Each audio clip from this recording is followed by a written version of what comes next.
Hello friends, welcome to Padmavati gardening. இன்றைக்கி வீடியோவில் ரோஜா செடியில் அதிகமாக தளிர் வர வைக்கிறதுக்கு நம்ம எந்த எரு கொடுத்தா நீங்கள் நல்லா தளிர் வர வைக்கலான்ட்டு பார்க்கலாம். வீடியோக்குள்ளே போகிறதுக்கு முன்னாடி புதுசாக பார்க்குறவங்க நம்ம சேனலை சப்ஸ்கிரைப் பண்ணிக்கோங்க. வாங்க வீடியோக்குள்ளே போகலாம்.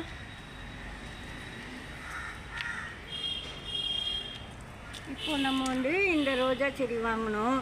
இந்த ரோஜா செடி இது போல் புதுசாக வாங்கினா புதுசாக இப்போது பூக்கள்லாம் இருக்குது.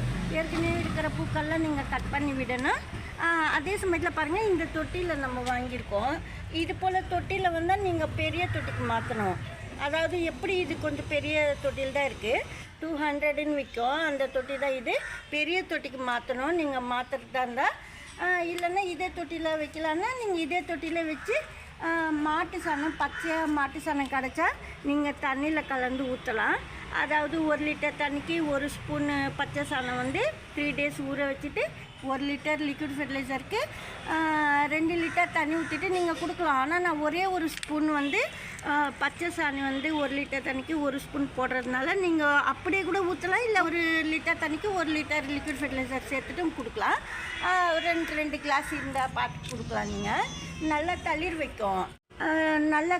வைக்கும். நீங்கள் சப்போஸ் பச்சை சாணம் கிடைக்கலன்னா நீங்கள் வெரைட்டி காஞ்ச சாணமே தண்ணியில் ஊற வச்சுட்டு செடி கொடுக்கலாம். வெரைட்டி எல்லாம் கிடைக்கும், அது கூட நீங்கள் தண்ணியில் ஊற வச்சுட்டு கொடுக்கலாம். நிறைய தளிர் வரும். அதே போல் மொட்டு வைக்கணுன்னா அதோடவே வாழைப்பழம் தோல் நீங்கள் சேர்த்துட்டு கூட கொடுக்கலாம். கரைச்சிட்டு சூப்பராக மொட்டோடவே தளிர் வரும். இப்போது இது ஏற்கனவே பூத்துருக்கு. இந்த பூவெல்லாம் கட் பண்ணி எடுத்துகிட்டு வேப்ப முன்னாக்கு கூட கொடுக்கலாம். நீங்கள் ஃபஸ்ட்டு வேப்ப முன்னாக்கு கொடுக்கலாம், இல்லைன்னா அந்த சாணி தண்ணி கொடுக்கலாம். எதுக்கு சொல்கிறேன்னா, தளிர் நிறைய ரோஜா செடி வாங்கின உடனே திருப்பி அடுத்த தளிர் வைக்கணுன்னா அது போல் செய்யலாம். இல்லைன்னா ஹியூமிக் 1 மந்த் வரைக்கும் நீங்கள் ஊற்றிக்கிட்டே வரலாம். சப்போஸ் மொட்டு வைக்கலன்னா கூட இலை மட்டுமே கிளை இலை மட்டுமே மொட்டு வைக்காமல் கூட சில செடியில் வரும். நீங்கள் அது கூட பரவாயில்ல. அப்படியே வளர விட்டு கட் பண்ணிடணும். பிரான்ச்சஸ்லாம் அதிகமாக வேணும். அதுக்காக சொல்கிறேன். பூ வைக்கலன்னா கூட இலையெல்லாம் வளர்த்துக்கிட்டே இருந்தால் கூட கிளைங்க பரவாயில்ல. ஹியூமிக் 1 மந்த் வரைக்கும் நீங்கள் கொடுங்க. அப்படி ஹியூமிக் இல்லைன்னா இந்த மாதிரி வெரைட்டி காஞ்ச சாணம் இல்லை மக்கன எருவோ நீங்கள் கலந்துட்டு தண்ணியில் ஊற வச்சுட்டு கொடுக்கலாம். நிறைய தளிர் வைக்கும். புது செடி வாங்குகிறோம், இது போல் பழுத்த இலை காஞ்ச இலை எல்லாமே க்ளீன் பண்ணிவிட்டு எடுத்துடணும். அப்போ தான் நல்லது. அதிலே வச்சுன்னா ஃபங்கஸ் வரும்.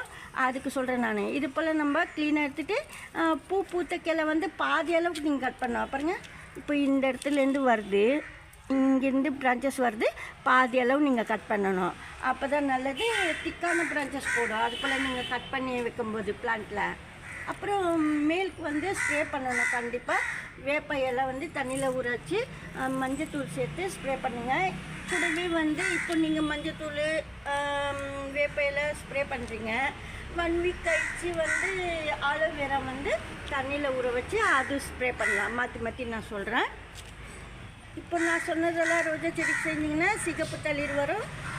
மொட்டு கூட நிறைய வைக்கும். பச்சை சாணியோட வாழைப்பழம் தோல் சேர்த்து கொடுக்கலாம், மொட்டு வரும். சப்போஸ் பச்சை சாணி கிடைக்கலன்னா தான் வெரைட்டி நீங்கள் சேர்த்துக்குங்க.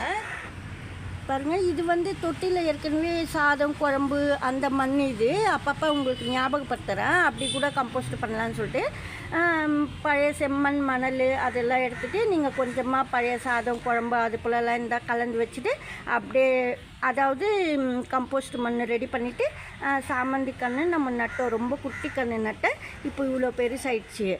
அப்பப்போ நுனி பிஞ்ச் பண்ணி விடணும். பாருங்கள், அப்போ தான் நிறைய தளிர் வைக்கும்.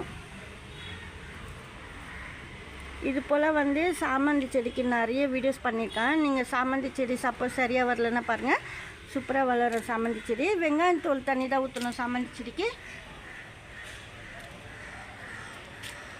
இது வெள்ளை சாமந்தி தனியாக தொட்டிலேருந்து பிரித்து வச்ச புது செடியிலேருந்து. இந்த வீடியோவில் தான் பிடிச்சிருந்தா லைக் பண்ணுங்கள். நன்றி, தேங்க்யூ.